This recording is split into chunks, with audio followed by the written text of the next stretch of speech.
Hello everybody, this is Connor at BoatsDon'tSink here with another Shadowverse Evolve deck profile. This time we're going to be looking at the Necrocharge Abyss deck, one of the main focuses of BP04 Cosmic Mythos. As always, before we jump into the deck, reminder that this is not optimized for every meta. Obviously play this, test out some different options, figure out what you like best. I will say the BSF in Duluth, Georgia, this was this past weekend. This is actually the second place team's list for this deck. He's one of my locals. We worked on this deck for at least a little while. I'm trying to figure out what version of Abyss felt best to him before the tournament. This is what we settled on, but as always, test it for yourself, see what you like. And yeah, let's jump right into it. So this is the main deck 40. You can check out the deck log page at the code in the bottom right. That's going to be 3QZ3S for this deck. Pretty typical deck. A lot of the normal sort of Abyss Necrocharge staples, a lot of the usual removal cards. With a couple new things in here from set 4. Mainly Demonlord Eachtar and Grave Desecration, which are really the cards that pushed the Necrocharge strategy into a position where it's just really strong this set. We'll also see the Lesser Mummy in the 2-drops. It's a card that wasn't really seeing play prior to Eachtar, but has a lot of synergy with him that we'll look at. We are also playing the new neutral legendary Israfil. It's just a phenomenal late game card that can really stabilize your games and help you get back into a favorable position. The Evolve deck, again, pretty standard. We have 2 evolves of most of the things that we want to use throughout the game, which is really honestly just Marzinski and the carrots. Israfil is going to come up late game. Lesser Mummy is something we can use early, but is more part of our finisher combo. And then Azazel you'll never need more than one of, and Mischievous Zombie is kind of just a tech option that we're mainly playing for the base form, but we can evolve if we have to. Playing 29 followers, 8 spells, 3 amulets. And our cost curve is actually pretty low. I know these Abyss decks in the past have sort of struggled with having really high curves, where a lot of their good cards were either like 4 drops that evolve for 2, or they're 5, 6, 7, 8 drops. And you have like really cloggy hands where you just have a bunch of high-costed cards.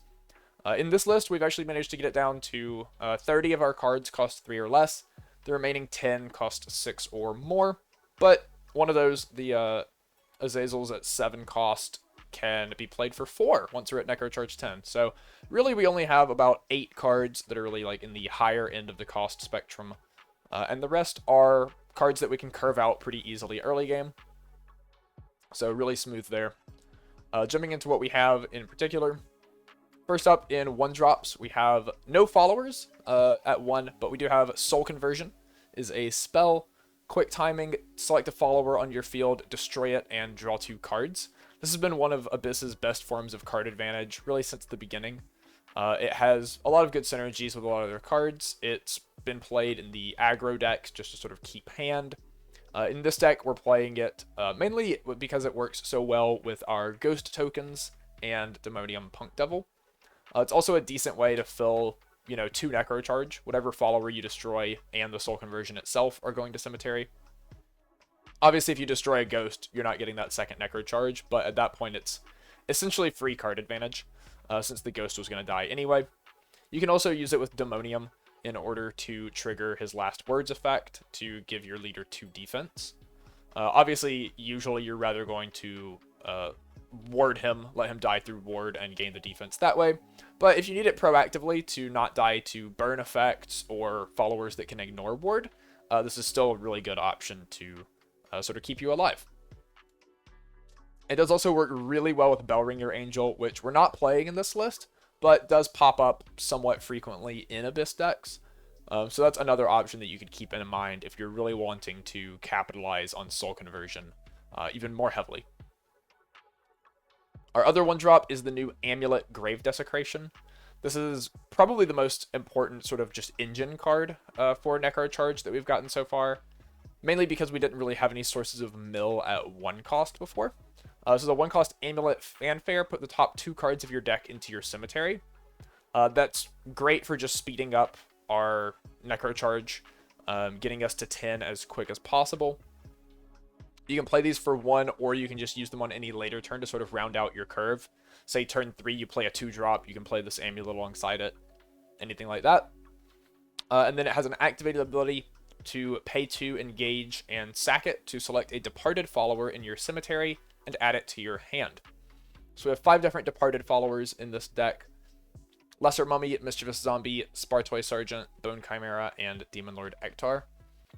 If you're using this effect, sometimes it might be to get like a Bone Chimera back to use as like mill plus removal, but a lot of the times it's just going to be to sort of recur Demonlord Eachtar.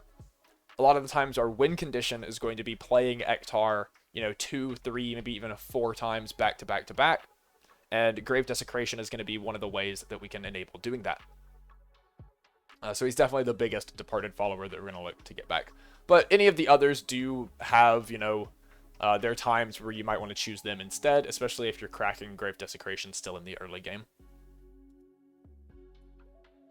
Moving into 2-drops, we have probably the most important follower that Abyss has gotten recently from BP03, Demonium.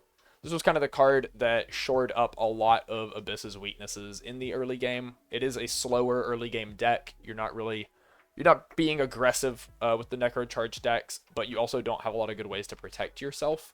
Demonium fixes that entirely. 2 cost 2/3 with Ward.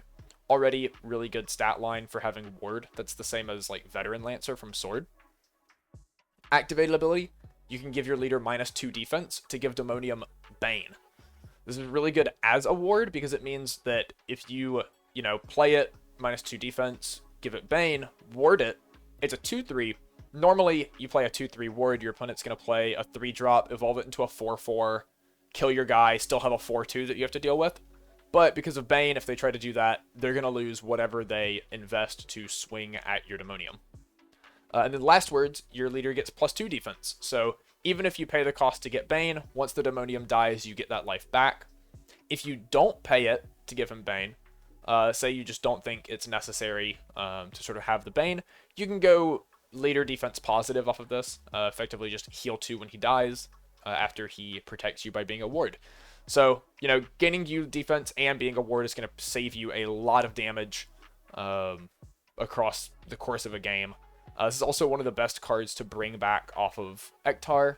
He's going to reanimate a lot of our 2-drops later in the game, and this can give you a lot of just sort of defensive capability to stabilize, gain defense, and protect yourself.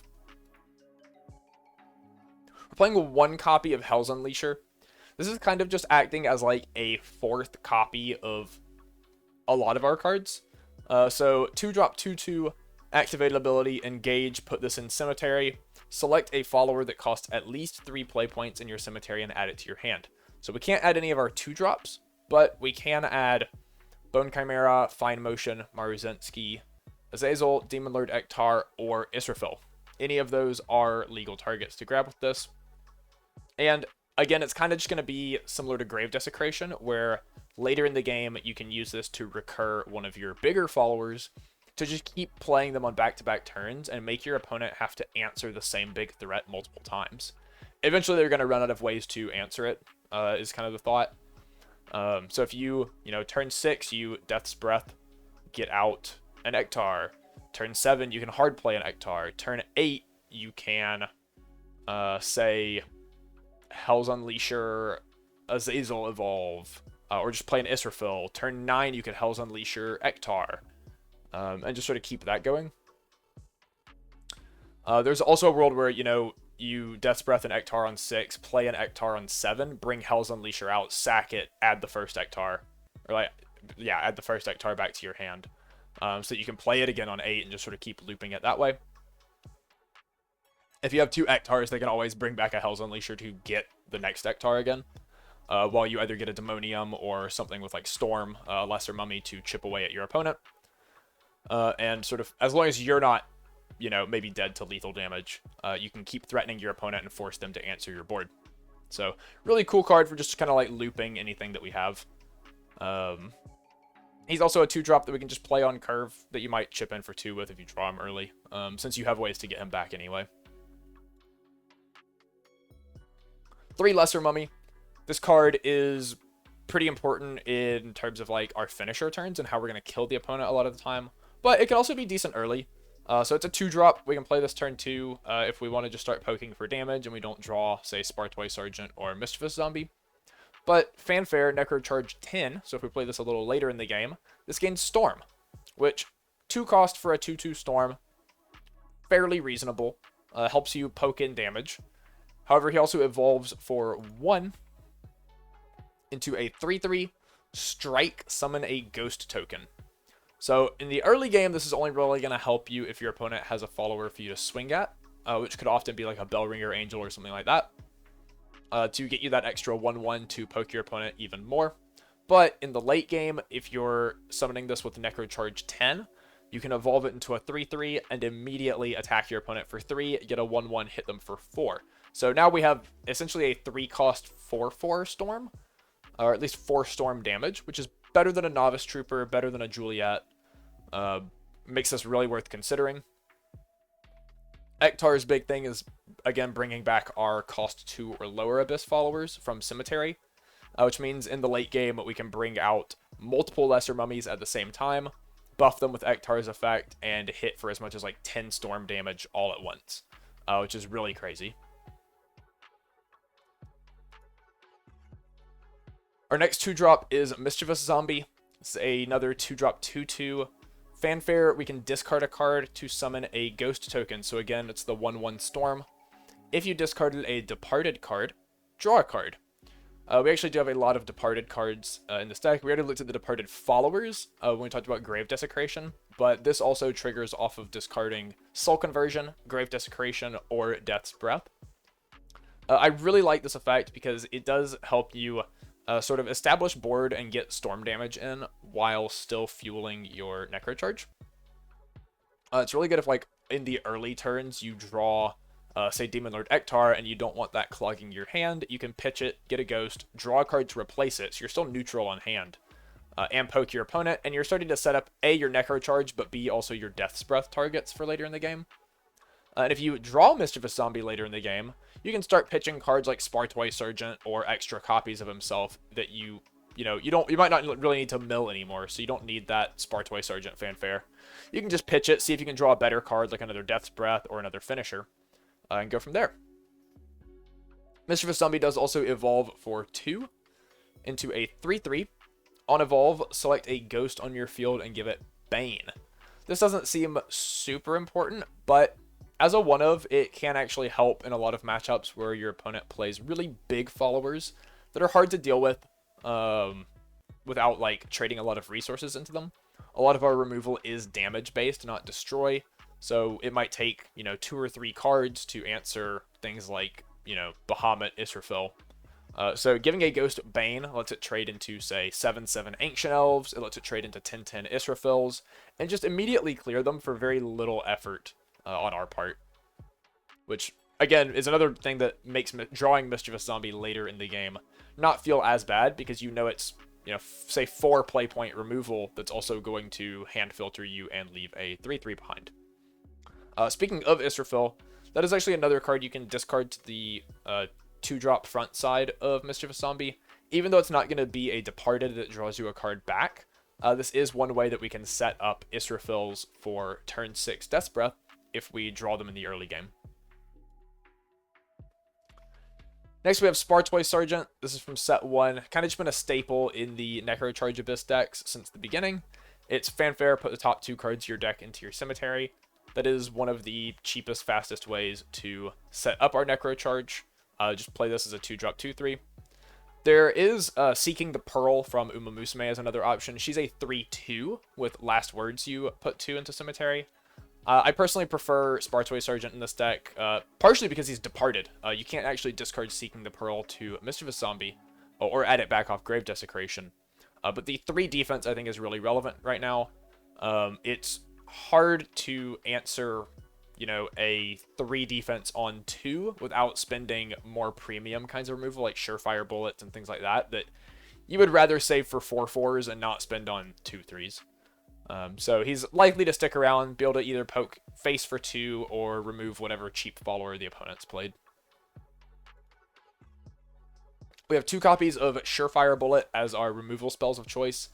We're choosing these over Undying Resentment or Razory Claw, which both deal 3 with various other effects tied to them.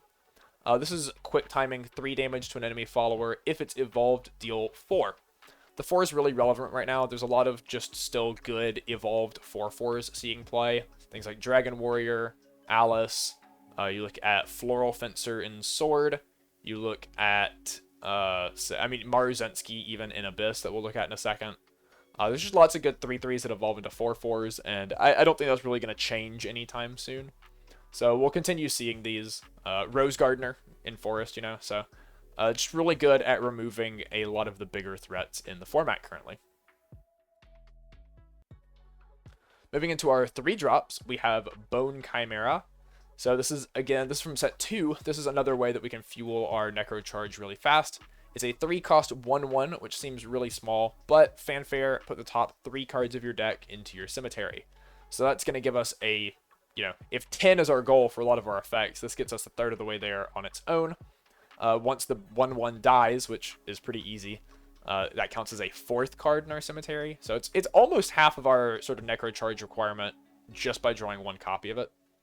And then at Necrocharge 7, it gains Rush and Bane, which makes it another good way to just play this for 3 and immediately swing it into any bigger ward or any like 10/10 Israfil that just attacked to clear your board. You can immediately clear it back, save yourself from taking that 10 damage, while still also progressing your cemetery and things like that.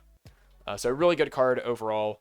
While it's not pressuring your opponent super hard, it is keeping you alive until you get to the point where you can pressure your opponent with your other cards.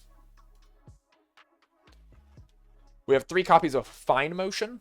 This is a 3-cost 3/3 Uma Musume. Again, one of the more powerful tools that we have in Abyss for filling our cemetery.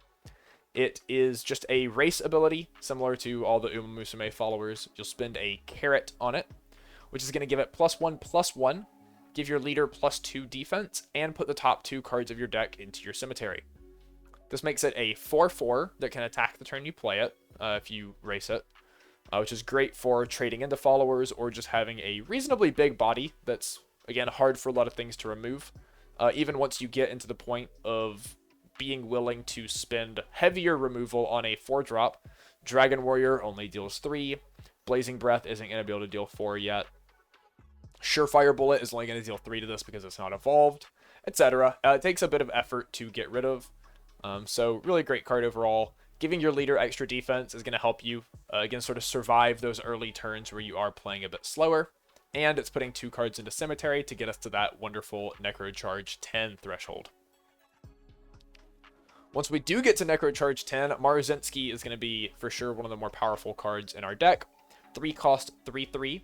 Fanfare, Necrocharge 10, select an enemy follower on the field and give it -4/-4. As I said, there's a lot of good 4/4s right now. This just immediately kills those. Even if you're looking at, say, a 5/5 like an Olivia, turning it into a 1/1 all of a sudden means you don't even really have to worry about finishing it off because it poking you for 1 isn't really that worrying. If your opponent has, say, like a 4/5 and you can make it a 0/1 or like a 4/6, which you see 4/6s in like Odette and Odiel, I believe. Making them 0 attack, even if they're still stuck on board, is great. Can help you sort of maybe board lock your opponent and just sort of stall out the game a little longer that way. This also evolves for 1 similar effect on evolve. You give -2/-2 to an enemy follower. This one does not require Necrocharge. So early in the game, if you haven't gotten to 10 yet, you can still play this and evolve it to maybe -2 kills something smaller, and then swing your 4/4 into the bigger follower, and sort of trade 2 for 1 that way. Once you get later in the game, you can 3 for 1, or this is another way you can answer cards like Israfil. If your opponent has a 10/10 Israfil, Maruzensky can -4/-4, and then -2/-2. So now it's a 4/4, and you can trade your Maruzensky into it and save yourself that 10 damage for 4 play points, which is essentially what you'd have to spend on an execution anyway, except this is doing a lot more for you in other scenarios where execution might be less efficient. It's also just, as I said, there's a lot of big followers out there right now. Even things like Goblin King, you can just keep your, you can use your -4 and -2 to kill it, and still have your 4/4 follower around either to trade into something else or start attacking your opponent's defense.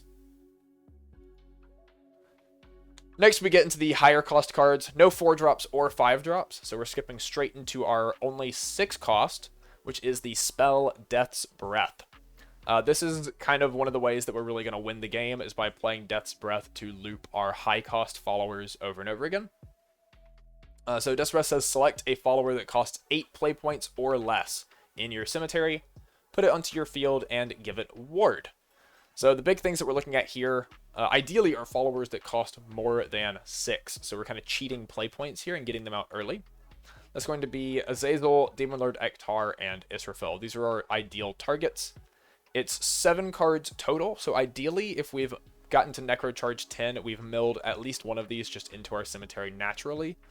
Or maybe we got to turn 5 and had Necrocharge already, so we could play an Azazel, and now we can Death's Breath it back later. Or we've hard played an Eachtar, and going from there. Or, you know, if you draw any of these, you can discard them to Mischievous Zombie to set up your Death's Breath, etc. If you can jam the turn 6 Death's Breath and get any of these out, though, that's fantastic. It's going to start putting you really far ahead just because you're making more sort of play points of plays every turn than your opponent is. Especially if you go second and have an Evo point, getting Israfel out and evolving it. That's a 10/10 that gains you 4 life, board wipes your opponent, and has ward to protect you, all on turn 6, which is really just hard for any deck to overcome. And if you have another Death's Breath to do it again the next turn, it just really gets unbearable for pretty much any deck out there. Really hard to answer that multiple times in a row. So this is our recursion that kind of offers us inevitability by jamming our big threats over and over again until our opponent runs out of answers. The first of those big threats, again, Azazel. 7 cost 6/6, but only costs 4 once we're at Necrocharge 10. It is quite possible to hit that Necro 10 by, say, turn 5. Play this for 4 and be able to evolve it, which is really powerful. Really puts the opponent on the back foot and makes them have to start answering everything instead of pressuring you. Fanfare, each opponent discards a random card. Random is obnoxious. Obviously, you don't get to see their hand, you don't get to pick, but they also don't get to pick, which means they're not going to just discard the worst card in their hand. Sometimes, you know, you're going to randomly hit the card that they needed to answer your Azazel, or to survive and answer anything else, or the card they needed to kill you. Sometimes it's just going to be great. And obviously, like, for most decks, they shouldn't have just, like, bad cards sitting around, right? So even if you just hit an okay card in their hand, eventually they're going to get to the point where they probably wanted that card. He also has Bane, which makes trading into him really obnoxious. Also means that he can trade into, you know, even bigger things than himself. Again, Israfel comes to mind as one of the biggest threats this format. And then he can evolve for 1 into a 7/7. On evolve, change each enemy leader's defense to 10. We only play 1 of this because really you should only need to do this once. Anytime your opponent's below 10, you don't want to evolve this because then they heal. But anytime they're above 10, this means that it doesn't it doesn't hurt us that much that we can't spend the early game attacking our opponent. A lot of our early game is setting up the cemetery, keeping our opponent's followers off board, trying to survive. And this means that even though we were trying to survive and playing slow early, we just immediately set our opponent to half-life and can potentially kill them with a single swing after that point, or maybe a couple of swings. This is also insanely important against decks like Dragon and Haven, where they might have a lot of healing. You know, Dragon, say they play a Shenlong, evolve it, crack a couple Dragon's Nests, and play a Sybil or 2, they could be well over 30 leader defense. And that's a lot, and that's really hard to get through when they also still have Israfels to board wipe you and heal them more, when they have Conflagrations, things like that. It's hard to establish a board that can actually threaten 30 plus defense. Setting them to 10 immediately resets all that work and lets you just sort of 1 or 2 shot them afterwards and win the game that way. Eachtar is the new follower from BP04 that is really the one we want to be looping the most here. He has a lot of flexibility, lots of powerful effects. So Fanfare, Necrocharge 10, select up to 2 Abysscraft followers that cost 2 play points or less in your cemetery, and put them onto your field. Give each other follower on your field +1/+1. Necrocharge 20, give them +3/+3 instead. Necrocharge 20 is kind of a pipe dream. It's only really going to happen if the game goes super long. At that point, you know, if it does go super long, Eachtar does sort of turn into your instant win button. But even at just Necrocharge 10, this card is insanely powerful to play.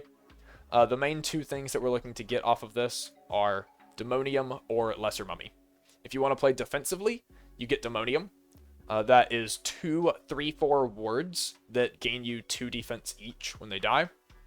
So super good at stopping your opponent from hitting you and also gaining you life in the process. If you're trying to go aggressive, you get Lesser Mummies.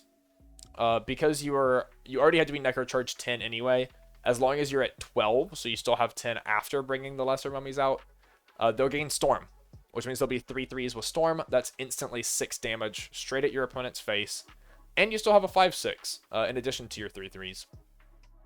If you have the play point or evolve point to evolve one of them, makes it a 4/4. So now you have 7 storm damage, and strike, you make the ghost. That's going to be 8 storm damage. So Eachtar can very easily represent 8 storm damage. If you're giving +3/+3 instead, that is 12 storm damage that you're getting at Necrocharge 20, which can instant kill off of the back of Azazel, even through like a Sybil or a Dragon Nest. And in addition, Demonlord Eachtar gives all of your Abysscraft followers on the field Rush. That includes himself, so you can play him and swing him as a 5/6 at something to remove it. If you bring out the Demoniums and just need to clear board, they have Rush, so you can pay the 2 defense to give them Bane, swing with Rush and Bane at anything to trade into it. Lots of good options here. Again, these are the main 2 that you're going to be looking at, but maybe sometimes you want to get Mischievous Zombie or Spartoy Sergeant, just to kind of keep filling your cemetery. Going to be pretty situational. In general, though, you can either loop Echtars to just wall up until your opponent runs out of ways to kill him and keep gaining leader defense, or you can just get Lesser Mummies, kill your opponent, and move on. Either one's super strong. When you look at having cards like Grave Desecration and Death's Breath, these are both ways that you can play Demonlord Eachtar back to back to back really easy. If you put a turn 1 Grave Desecration in play and just never cracked it, you Death's Breath an Eachtar on 6, play an Eachtar on 7, play an Israfil on 8. Once you get to 9, you can crack the Grave Desecration for 2 and immediately play the Eachtar back down and just sort of keep it going that way, which is insanely powerful. Lastly, Israfil. I've mentioned this card a few times, especially as a threat that you're going to have to watch out for on your opponent's side. This is an 8-cost 8/8. Fanfare, give your leader +4 defense. Again, fantastic for stabilizing after our slow early game. Strike, deal 3 to each enemy follower on the field. Good for board wiping, especially against aggro decks.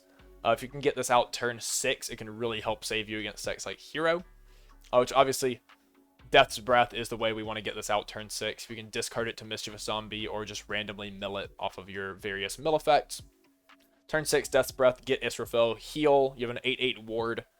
And if you have an Evo point on turn 6, if you're going second, you can immediately evolve it and have a turn 6 10/10 that can attack whatever your opponent has engaged and deal 5 to each enemy follower. 5 is a lot. 5 clears almost everything right now. 5/5 is kind of like the big number. There are a few 4/6s that you're not going to be able to clear with this. You're not going to be able to clear like 7/7 Ancient Elves, but if you have any other way to get some damage out, that's also good enough. If you have, if you clear most of your opponent's board and have to swing the Israfil into the 7/7 Ancient Elf, oh well, you board wiped them and you still have a 10/3. They still have to answer it, and you have recursion, so you can bring it back. This card is just super powerful, super good. Another card to loop in the late game. With your Death's Breaths, with your Hell's Unleasher can grab this to bring it back. Just powerful card. Powerful card. Here's the deck as a whole again. The pros, as I've said, you have a lot of consistency due to your cemetery toolboxing. Really, once you get to the late game, you have a lot of ways to get your big cards back. You have like 7 sources of reanimation. You have 7 big bombs. You have a lot of mill to get them. That's effectively, you know, if you have Death's Breath or Grave Desecration or Hell's Unleasher, every time you mill is kind of like drawing a card. Or like a draw one, discard one. Because now you have access to that big Eachtar or Israfil when you need it later in the game. And you have a lot of inevitability in the late game. Because you can keep playing these cards so many times, most decks are not going to have as many removal pieces as you have threats. So eventually you are going to outgrind them. And you have a lot of flexibility in whether you're trying to grind defensively or offensively. And sometimes it can be both. If you go the defensive route and your opponent just can't clear your big board, all of a sudden you're chunking them for a lot of damage. Cons of the deck. Again, it is a slow early game, as I've said. You're pretty weak to aggro decks. You really need to see Demonium in those to both block attacks and gain you defense back. Fine Emotion, gaining you defense is pretty important. Surefire Bullet. Any of these like removal pieces. Marzinski. We do have a lot of these removal and sort of stabilization pieces, but you are going to need to see them. And it can hurt sort of your setup if you're trying to also play all of your important mill cards.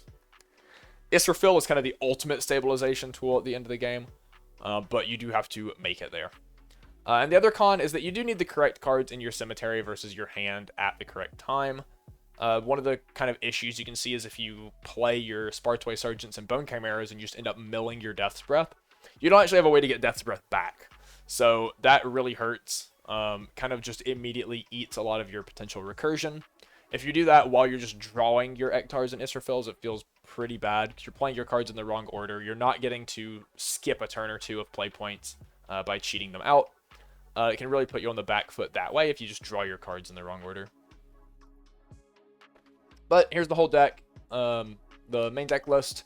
Again, you can check out the deck log page using the code in the bottom right, 3QZ3S. Here's our Evo deck. And thank you for watching, as always. It's been a while since I got one out, but now that we're done with BSF Duluth, hopefully I can pump out a couple of these, some lists from the event and some lists I was testing for the event, to get some ideas out for the last sort of 4 to 6 weeks, I guess 5 to 7 weeks that we have here in the BP04 meta. If there are any decks that you would like to see in particular, remember to always comment those down below. Let me know. Like and subscribe as well. Until then, until I get the next one out, should be some videos on the screen for you to watch. So again, thank you, and we'll see you next time.